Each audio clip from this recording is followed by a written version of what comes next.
Hello everyone, welcome to Maths Teacher YouTube channel. Myself Bubbly. So today we are going to start tissue chapter. हम tissue chapter से शुरू करने वाले हैं, हमारा फर्स्ट लेक्चर है. सो आप सोच रहे होंगे कि मैंने सेल चैप्टर क्यों नहीं लिया. रीज़न बीइंग कि मैथ्स टीचर में हमारा सेशन थोड़ा डिले शुरू हुआ है फॉर साइंस. इस वजह से मुझे इस टाइम टिश्यू चैप्टर लेना परफेक्ट लगा. बट डोंट वरी, हम सेल चैप्टर को भी कंप्लीट करेंगे. At the end of the term हम इसको कंप्लीट कर लेंगे. तो सिलेबस की चिंता आप मत कीजिए, आप सिर्फ अपनी पढ़ाई पे ध्यान दीजिए. सो अब हम टिश्यू पे जंप करते हैं कि टिश्यू होता क्या है. सो अगर आपने सेल चैप्टर पढ़ लिया होगा तो वेल एंड गुड. अगर नहीं पढ़ा है तो कोई प्रॉब्लम नहीं है. एक छोटी सी डेफिनेशन, एक छोटी सी सेल थ्योरी है जो आपने उस चैप्टर में पढ़ी होगी, उसका कंसेप्ट मुझे थोड़ा सा यहाँ पे समझाना है. This is the cell. Cell spherical हम ड्रॉ करते हैं, बट याद रखना सेल का कोई भी शेप हो सकता है. सो सेल है ये, और सेल को हम बोलते हैं कि it is the structural and functional unit of life. ये बहुत इंपॉर्टेंट स्टेटमेंट है. अगर आपको आता है तो बहुत अच्छा, नहीं तो आप नोट कर सकते हो. सेल थ्योरी का स्टेटमेंट है एंड MCQ में आपको ये पक्का पूछा जाएगा. सो सेल थ्योरी शील्डन एंड स्वान ने दी थी एंड उनके अकॉर्डिंग सेल क्या है? Structural and functional unit of life. इसको थोड़ा समझना पड़ेगा हमें कि सेंटेंस का, इस स्टेटमेंट का मीनिंग क्या है. आप इसको एक एग्जांपल से समझ सकते हो. हम एक एग्जांपल लेते हैं ब्रिक का, हम एग्जांपल लेते हैं किसी हाउस का. आप मान लो कोई हाउस है, आपका घर है या कोई हॉस्पिटल है या स्कूल है या कोई बिल्डिंग है. वो सब किससे बने होते हैं? वो सब के सब बने होते हैं ब्रिक से. राइट ऐसा तो कोई स्ट्रक्चर नहीं है ना जहाँ पे ब्रिक नहीं है. कहीं ना कहीं तो ब्रिक इन्वॉल्व होगी. तो ब्रिक बार बार रिपीट करती है खुद को, तो वो बिल्डिंग होती है, वो खड़ी होती है. तो हम बोलेंगे structural unit of that house, structural unit of hospital या structural unit of that building क्या हो जाएगा? ब्रिक हो जाएगा. राइट उसी तरीके से जो कोई भी लिविंग बीइंग है, कोई भी लिविंग बीइंग है, चाहे मैं हूँ, चाहे आप हो, चाहे फिश हो, चाहे बर्ड हो, चाहे कोई माइक्रो ऑर्गेनिज्म हो, चाहे कोई प्लांट हो, वो किससे बने होंगे? वो सब के सब बेसिक यूनिट सेल से बने होंगे. अगर किसी ऑर्गेनिज्म में सेल नहीं पाया जाता तो वो लिविंग नहीं कहलाएगा.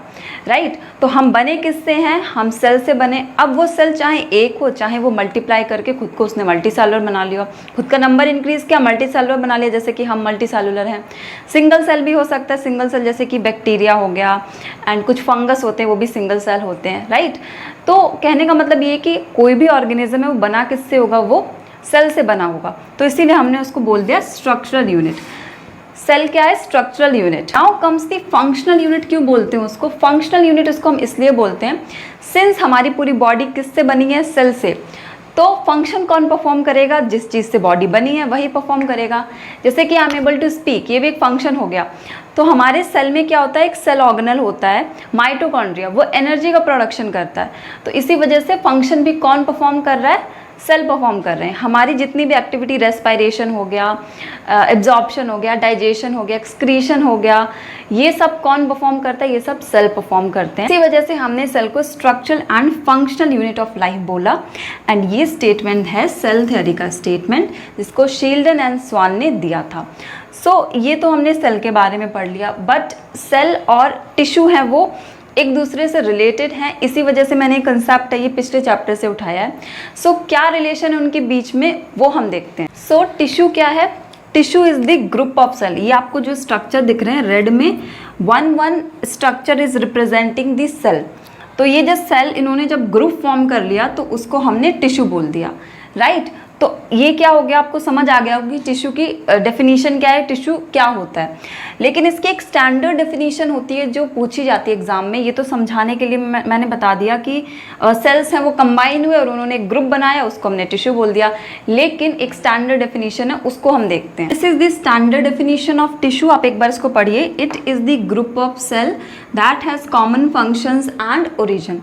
सो यहाँ तक तो आपको क्लियर होगा. ग्रुप ऑफ सेल को टिश्यू बोलते हैं. लेकिन इसके आगे जो ये लिखा है ना, कॉमन फंक्शन एंड ओरिजिन, इसमें कन्फ्यूजन बहुत ज़्यादा होती है और ये बच्चे ऐसे ही रट लेते हैं, इसको समझते भी नहीं हैं. तो आज हम समझते हैं कि इसका मतलब क्या है. एंड इवन हम ये पूरी डेफिनेशन है ना, उसको एक एग्जाम्पल के थ्रू बहुत अच्छे तरीके से समझेंगे. सो आप एक एग्जाम्पल मानिए. मैं एग्जाम्पल लेती हूँ. कोई 3 दोस्त हैं, A, B और C. A, B, C क्या है? 3 दोस्त हैं. एंड बहुत पक्के दोस्त हैं। सो उनका क्या है, एक बहुत ही अच्छा स्ट्रॉन्ग फ्रेंड सर्कल है, उनका एक बहुत ही अच्छा स्ट्रॉन्ग फ्रेंड सर्कल है, हम बोले वो ग्रुप है, ठीक है। अब यहाँ पे क्या है, ABC क्या इंडिविजुअल फ्रेंड्स हैं, ये जो उनका ग्रुप बन रहा है, फ्रेंड सर्कल बन रहा है, वो उनका ग्रुप है, ठीक है। अब आप क्या समझिए, यहाँ से आप मान लीजिए लेट ABC आप मान लीजिए सेल को, एंड इन्होंने जब ग्रुप बनाया, जब तीनों मिले और तीनों का एक ग्रुप बना, तो वो बन गया हमारा टिश्यू। इतनी बात समझ में आई आपको? आई होप आपको ये समझ में आया होगा पॉइंट। ABC इंडिविजुअल थे तो वो सेल का रिप्रेजेंटेशन थे, ठीक है, सेल एक इंडिविजुअल है, सेल का रिप्रेजेंटेशन। लेकिन जब वो कंबाइन हुए एक साथ तो उन्होंने फ्रेंड सर्कल बनाया, वैसे ही जब सेल कंबाइन हुए तो उन्होंने टिश्यू बनाया, ठीक है। तो ये वाली डेफिनेशन यहाँ से और ज़्यादा क्लियर हो गई होगी, फिर भी ये वाली चीज़ तो अभी भी नहीं क्लियर हुई है। होता क्या है कि आप इसको अगर ध्यान से देखोगे इस वाले एग्जाम्पल को, सो व्हाट हैपन्स, कभी भी कोई फ्रेंड सर्कल बनता है, कभी भी कोई ग्रुप बनता है, तो आप थोड़ा दिमाग लगाइए कैसे बनता है। उसमें जो इंडिविजुअल्स होते हैं, जो फ्रेंड्स होते हैं, उनकी कैरेक्टरिस्टिक्स क्या होती हैं, सेम होती हैं। ऐसा कभी नहीं होगा कि एक फ्रेंड है वो बिल्कुल अलग सोच रहा है, दूसरा अलग। हाँ, डिफरेंस हो सकता है थोड़ा, लेकिन सिमिलैरिटीज़ भी होती हैं। सिमिलैरिटीज़ के बिना तो ग्रुप नहीं बनेगा ना, सिमिलैरिटीज़ नहीं होंगी तो वो ग्रुप बनेगा ही नहीं। तो वैसे ही क्या होता है, अब यहाँ पे आप टिश्यू से इसको थोड़ा सा सोचने की कोशिश कीजिए। सेल्स बने, सेल से टिश्यू बन गया, यहाँ पे जो भी सेल्स कंबाइन होंगे ना, वो सब एक कॉमन फंक्शन परफॉर्म करेंगे। क्या मतलब है, मतलब मैं कहती हूँ कि ये सेल मेरा A है, ये B है, ये C है, D E F, ये 6 सेल मैंने लिए जो एक टिश्यू बना रहे हैं। तो इन 6 के 6 सेल का फंक्शन एक होना चाहिए। अगर मैं बोलती हूँ कि A परफॉर्म करता है फंक्शन प्रोटेक्शन का, तो B C D E F भी प्रोटेक्शन का ही फंक्शन परफॉर्म करेंगे। ऐसा कभी नहीं होगा कि A है वो प्रोटेक्शन का फंक्शन परफॉर्म कर रहा है, B है वो लोकोमोशन मतलब मूवमेंट का फंक्शन परफॉर्म कर रहा है, और A B मिलके एक टिश्यू बना रहे हैं। ये प्रैक्टिकली पॉसिबल है ही नहीं। हमेशा वही सेल्स कंबाइन करेंगे जिनका क्या होगा, जिनका फंक्शन सेम होगा। हमेशा वही फ्रेंड्स सर्कल बनाएंगे या ग्रुप बनाएंगे जिनमें कुछ सिमिलैरिटीज़ होगी।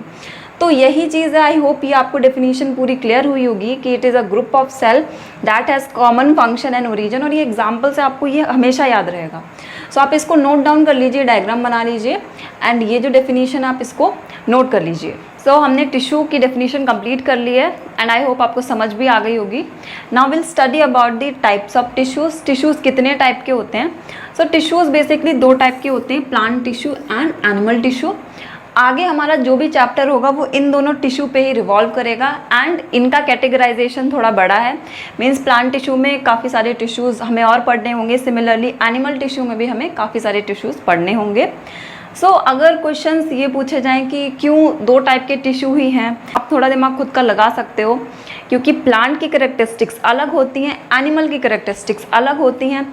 प्लांट में कुछ ऐसे टिश्यूज़ पाए जाएंगे जो प्रोटेक्शन का ज़्यादा काम करेंगे, क्योंकि प्लांट मूव नहीं कर सकते हैं, ठीक है, जो स्टोरेज का ज़्यादा काम करेंगे। ओके, एनिमल्स में क्या होंगे, ऐसे टिश्यूज़ पाए जाएंगे जो एनिमल की कैरेक्टरिस्टिक्स को रिजेंबल करते हैं, जैसे लोकोमोटरी टिश्यूज़ जो मूवमेंट के लिए हेल्पफुल होते हैं, वो वाले टिश्यूज़ ज़्यादा पाए जाते हैं। तो हर ऑर्गेनिज्म अलग है, तो उसके हिसाब से क्या किया हमने, 2 टाइप के टिश्यूज़ का डिस्ट्रीब्यूशन कर दिया। Now we will study about the plant tissue कि प्लांट टिश्यू कितने टाइप का होता है। हम सबसे पहले एक टेबल पढ़ेंगे जिससे आपको चीज़ें बहुत क्लियर हो जाएंगी, एंड मैं कुछ ट्रिक्स बताऊंगी आपको जिससे आपको याद करने में ज़्यादा प्रॉब्लम नहीं होगी। This is the plant tissue, ये प्लांट टिश्यू का कैटेगराइजेशन है। इस तरीके से ये पार्ट्स हैं जो आपको इस चैप्टर में पढ़ने हैं ऑफ प्लांट टिश्यू। आपको बहुत ही डिफ़िकल्ट लग रहा होगा देखने में एट अ टाइम, बट हम जब बारी बारी इनको पढ़ेंगे तो काफ़ी सिंप्लीफाई करके, रिलेट करके, एग्जांपल्स के थ्रू हम पढ़ेंगे। सो आप उसकी चिंता मत कीजिए, एकदम से देखने में तो लगेगा ही थोड़ा सा डिफ़िकल्ट है, बट पढ़ना है हमको तो हम बहुत अच्छे तरीके से पढ़ेंगे। तो एक एक करके मैं एक बार बता देती हूँ कौन कौन से टिश्यूज़ हैं। टेम्पररी प्लांट टिश्यूज़ 2 पार्ट्स में डिवाइडेड होता है, permanent tissue and temporary tissue. Temporary tissues को हम मेरिस्टेमेटिक टिश्यू भी बोलते हैं। इनको टेम्पररी क्यों बोलते हैं, क्योंकि ये कुछ टाइम के लिए ही प्लांट में एग्जिस्ट करते हैं, इसीलिए इनको हम टेम्पररी कहते हैं। और इनको परमानेंट इसलिए कहते हैं क्योंकि ये बहुत लंबे टाइम तक के लिए प्लांट में एग्जिस्ट करते हैं। टेम्पररी टिश्यू का दूसरा नाम मेरिस्टेमेटिक टिश्यू होता है, एंड ये 3 पार्ट्स में डिवाइड होते हैं, apical meristem, lateral meristem empty is meristem, यहाँ पे जगह नहीं थी इसलिए मैंने एम्प्टी लिख दिया, बट आपको पूरा लिखना है meristematic tissue, okay. Intercalary meristem, okay. Then permanent tissue further दो पार्ट्स में डिवाइडेड होते हैं, simple permanent tissue and complex permanent tissue. Simple permanent tissue में ये होता है कि वो एक टाइप के टिश्यू से बने होते हैं, ठीक है, एंड कॉम्प्लेक्स में डिफरेंट टाइप के टिश्यूज होते हैं, वो इन्वॉल्व होते हैं। तो सिंपल परमानेंट टिश्यू 3 टाइप के होते हैं, parenchyma, collenchyma, sclerenchyma. And complex permanent tissue 2 type के होते हैं, xylem and phloem. Then xylem 4 parts में डिवाइडेड होता है, tracheids, vessels, xylem, parenchyma. X लिखा हुआ है, X means xylem, xylem parenchyma and xylem sclerenchyma. And phloem होता है वो डिवाइडेड होता है sieve tube, companion cells, phloem parenchyma and phloem sclerenchyma. तो इन दोनों में आपको 2 चीज़ें कॉमन दिख रही हैं, यहाँ पे जाइलम पैरेन्काइमा, यहाँ पे फ्लोएम पैरेन्काइमा, यहाँ पे जाइलम स्क्लेरेन्काइमा, यहाँ पे फ्लोएम स्क्लेरेन्काइमा, ओके। सो ये मैंने एक थोड़ा सा कैटेगराइजेशन बताने की कोशिश की है, एंड हो सकता है आप ये भूल जाओ, आपको याद ना रहे, तो एक ट्रिक देख लेते हैं अब कि किस तरीके से है वो हम इसको लॉन्गर टाइम के लिए याद रख सकते हैं। यहाँ पे आप देखिए, यहाँ पे लिखा है अली। अली मैंने कहाँ से लिया है, ये जो मेरिस्टमेटिक के टाइप्स है ना, एपिकल, लेटरल एंड इंटरकैलरी, इनमें से आप क्या कीजिए, इनका पहला लेटर ले लीजिए, ALI, okay. So Ali, A for apical, L for lateral, I for intercalary, went to PCS. PCS is P for parenchyma, C for collenchyma and S for sclerenchyma. Okay, went to PCS store to install window XP. Right, XP का मतलब क्या है, xylem and phloem. सो इस तरीके से आप इसको है वो ट्रिक से याद कर सकते हो कि अली नाम का कोई लड़का है, वो PCS नाम का कोई स्टोर है वहाँ पे गया ताकि अपने लैपटॉप या अपने कंप्यूटर में वो विंडो XP है उसको इंस्टॉल करवा सके। तो ये कुछ छोटी छोटी सी ट्रिक्स होती हैं चीज़ों को थोड़ा सा लेस कॉम्प्लेक्स करने की। कोशिश कीजिए अपनी तरफ से ट्रिक्स बनाने की भी, अगर आप उस चीज़ को टाइम दोगे तो वो चीज़ आपको ज़्यादा दिनों तक याद रहेगी, क्योंकि आपने उसमें टाइम दिया है, आपने उसमें अपना थोड़ा दिमाग लगाया है। सो आप इसको भी यूज़ कर सकते हो, अदरवाइज़ आपके पास कोई अच्छी सी ट्रिक हो तो आप उसको शेयर कर सकते हो, okay. So this is all about the plant tissue. अब हम बारी बारी क्या करेंगे, एक एक टिश्यू के बारे में पढ़ेंगे। So we will start from this, ये जो हमारा है ना टेम्पररी और मेरिस्टमेटिक टिश्यू, एंड इसके पार्ट्स हैं उसको हम कवर करेंगे। तो तब तक आप इसको नोट कर लीजिए। अब हम मेरिस्टमेटिक टिश्यू के बारे में पढ़ेंगे, उसके जितने भी पार्ट्स होते हैं उनके बारे में हम आज स्टडी करेंगे। बट उससे पहले मैं आपको परमानेंट टिश्यू और जो टेम्पररी टिश्यू जिसको हम मेरिस्टमेटिक टिश्यू भी बोलते हैं उनके बीच में थोड़ा सा डिफरेंस बता देती हूँ। हमने जब टेबल बनाई थी तब हमने देखा था कि जो प्लांट टिश्यू है वो ब्रॉडली 2 पार्ट्स में डिवाइडेड है। एक था हमारा टेम्पररी टिश्यू जिसको हम मेरिस्टमेटिक टिश्यू भी बोलते हैं, दूसरा है हमारा परमानेंट टिश्यू, राइट। सो ये कैटेगराइजेशन किस बेसिस पर है, वो इस बेसिस पर है कि टिश्यू प्लांट में कितने टाइम के लिए एग्जिस्ट करता है। जब हम बोलते हैं टेम्पररी टिश्यू या मेरिस्टमेटिक टिश्यू, तो ये कब पाया जाता है, प्लांट जब ग्रोइंग ईयर्स में होता है, अपने जब यंग होता है प्लांट्स, तब उसमें जो टिश्यू देखने को मिलता है वो हमको मेरिस्टमेटिक टिश्यू या टेम्पररी टिश्यू देखने को मिलता है। तो वो काफ़ी कम टाइम के लिए रहता है, इसलिए हम उसको टेम्पररी टिश्यू कहते हैं। अब क्या हुआ, जब प्लांट ग्रो कर गया तो अब मेरिस्टमेटिक टिश्यू का कोई काम रहा नहीं, तो मेरिस्टमेटिक टिश्यू परमानेंट टिश्यू में कन्वर्ट हो जाता है। तो ऐसा कुछ नहीं कि परमानेंट टिश्यू कहीं और से आ रहा है प्लांट में, मेरिस्टमेटिक टिश्यू का ही कन्वर्जन कौन है, permanent tissue.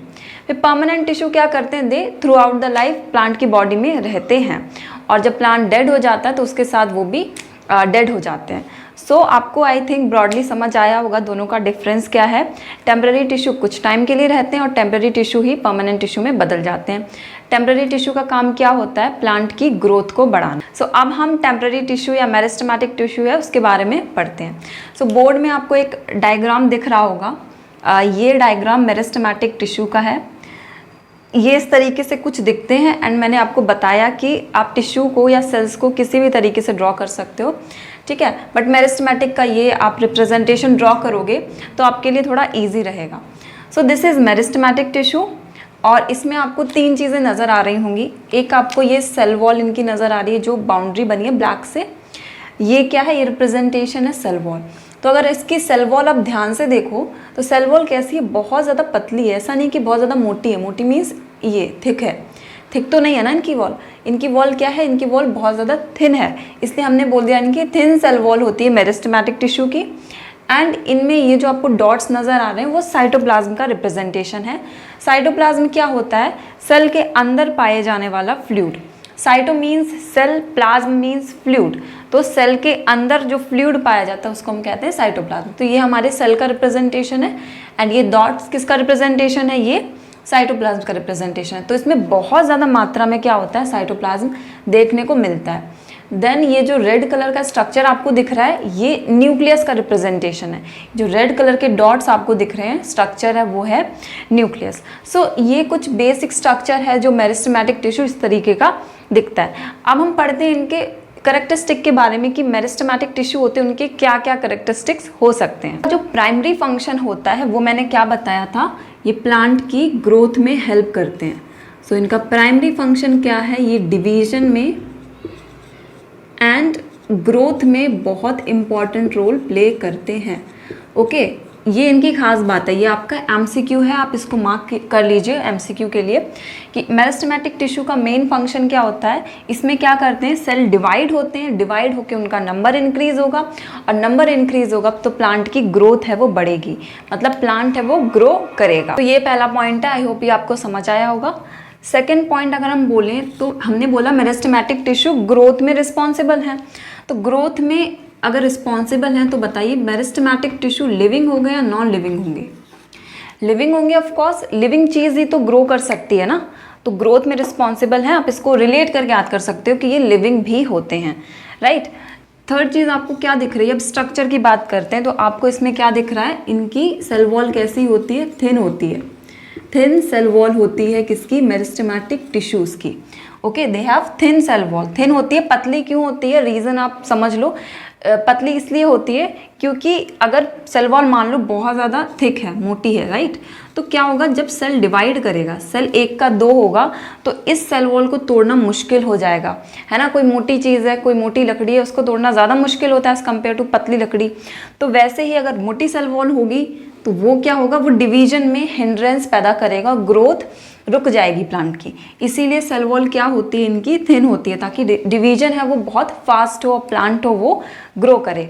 Okay, so thin cell wall होती है और बनी किससे होती है? सेल्यूलोज की बनी होती है। ओके, नेक्स्ट हम बात करें तो इसमें क्या होता है? इसमें प्रोमिनेंट न्यूक्लियस होता है इनका, ठीक है, न्यूक्लियस भी कंटेन करते हैं। जैसे you can skip this point but आप लिख सकते हो उसको। एंड नेक्स्ट पॉइंट हमारा है कि इनका डेंस साइटोप्लाज्म होता है। इनका साइटोप्लाज्म क्या होता है? डेंस होता है। डेंस साइटोप्लाज्म इसलिए होता है मेरिस्टेमेटिक टिश्यू में ताकि क्या हो? इसमें डिवीजन अच्छे से हो सके। ओके, अगर मान लो सेल एक, ये मैंने सिंगल सेल बनाया, ये डिवाइड होके दो सेल बनाएगा। ओके, तो क्या होगा? इसके पास भी साइटोप्लाज्म होना चाहिए, इसके पास भी। अगर इस सेल में ही कम साइटोप्लाज्म होगा तो इन सेल्स के पास भी ऑटोमेटिकली कम आएगा। अब जब ये सेल फर्दर डिवाइड करेंगे दो सेल्स में तो उनके पास भी कम कम होता जाएगा। तो इससे क्या होगा? प्लांट धीरे धीरे करके डेड होता जाएगा। इसीलिए मेरिस्टेमेटिक टिश्यू में डेंस साइटोप्लाज्म होता है ताकि क्या हो? आगे आने वाले जो भी सेल्स हैं या जो डिवाइड हो रहे हैं सेल्स, उनमें भी भरपूर मात्रा में क्या हो? साइटोप्लाज्म प्रेजेंट हो सके और प्लांट की ग्रोथ में कोई हिंड्रेंस ना हो। तो ये जो लास्ट पॉइंट है that meristematic tissues lack vacuoles, इसको आप पक्का मार्क कर लो, ये एमसीक्यूज में पक्का पूछा जाएगा कि किस टिश्यू के पास उनके वैक्यूल्स नहीं होते हैं, तो दैट इज मेरिस्टेमेटिक या टेम्पररी टिश्यूज। अगर आपने सेल चैप्टर पढ़ा होगा या प्रीवियस नॉलेज होगी आपको तो पता होगा कि सेल में क्या होता है कि वैक्यूल्स बहुत इंपॉर्टेंट रोल प्ले करते हैं। सेल का आधा स्पेस, प्लांट सेल की बात कर रही हूँ, एनिमल में छोटे छोटे वैक्यूल्स और कुछ वैक्यूल्स पाए जाते हैं, लेकिन प्लांट सेल्स में सबसे खास बात होती है कि वैक्यूल्स होते हैं वो आधा स्पेस ऑक्यूपाई करते हैं क्योंकि प्लांट्स को स्टोरेज की बहुत ज़्यादा ज़रूरत होती है। वैक्यूल्स का काम होता है फूड को स्टोर करना। लेकिन मेरिस्टेमेटिक टिश्यूज़ क्या है? मेरिस्टेमेटिक टिश्यूज़ डिवाइडिंग टिश्यूज़ हैं। उनको क्या है? उनको डिवाइड करना, उनको खाना स्टोर करने की ज़रूरत नहीं है। स्टोरेज करेंगे, स्टोरेज किसको ज़रूरत होती है? जो काफ़ी टाइम तक रहने वाला है, राइट। मेरिस्टेमेटिक टिश्यू तो रहने वाले नहीं है, इसीलिए हम उनको क्या कहते हैं? Temporary tissues. तो आपको यहाँ पे एक बात क्लियर होगी कि मेरिस्टेमेटिक के पास तो वैक्यूल्स नहीं होते हैं, लेकिन जो हमारे परमानेंट टिश्यूज़ होते हैं उनके पास तो वैक्यूल्स होंगे क्योंकि उनको तो लंबे टाइम तक प्लांट्स में रहना है। ओके, तो वैक्यूल्स क्यों नहीं होते? एक रीज़न तो आपको क्लियर है कि स्टोरेज की ज़रूरत नहीं है भाई, तो वैक्यूल्स नहीं होंगे। दूसरा रीज़न है कि वैक्यूल सिंस आधी स्पेस ऑक्यूपाई किए हुए हैं, तो इस वजह से क्या होगा कि जब सेल डिवाइड करेगा, 1 का 2 बनेगा सेल, तो वहाँ पे प्रॉब्लम आएगी कि आधे से ज़्यादा स्पेस तो भाई वैक्यूल कवर किए हुए हैं, तो इस वजह से क्या होगा कि जो सेल है हमारा वो ठीक से डिवाइड नहीं कर पाएगा या उसको टाइम लग जाएगा डिवाइड करने में, राइट। तो ये एक हिंड्रेंस टाइप का क्रिएट कर देगा फॉर मेरिस्टेमेटिक टिश्यूज़। सो ये सारी करेक्टरिस्टिक्स हैं मेरिस्टेमेटिक टिश्यूज़ की। आप ये डायग्राम ड्रॉ कर लीजिए एंड ये पॉइंट्स हैं उनको नोट डाउन कर लीजिए। इसमें से आपको एमसीक्यूज़ में ये भी पूछा जा सकता है टेम्पररी टिश्यू का दूसरा नाम क्या है, ठीक है। बाकी सारे पॉइंट्स तो इंपॉर्टेंट हैं, एमसीक्यू लायक हैं, बट सबसे इंपॉर्टेंट पॉइंट है वो ये है, इनका डेंस साइटोप्लाज्म होता है and they lack vacuoles and thin cell wall, जो आपको इस स्ट्रक्चर में भी दिख रहा है, ठीक है। बाकी पॉइंट्स आप मार्क कर लेना क्योंकि छोटे छोटे से पॉइंट हैं एंड मैंने सारे पॉइंट्स पूरी तरीके से समझाने की कोशिश की है। सो आई होप आपको ये मेरिस्टेमेटिक टिश्यू का जो वीडियो है वो समझ में आया होगा। अब हम टाइप्स ऑफ मेरिस्टेमेटिक टिश्यू जो एपिकल, लेटरल और इंटरकैलरी है उसको हम नेक्स्ट लेक्चर में पढ़ेंगे, ठीक है। तब तक आप मैंने जितना भी कराया उसको पढ़िए ध्यान से, एंड अगर कोई भी डाउट है इस लेक्चर में जो आपको नहीं समझ में आया तो आप कमेंट भी कर सकते हैं। So thank you so much for watching this video.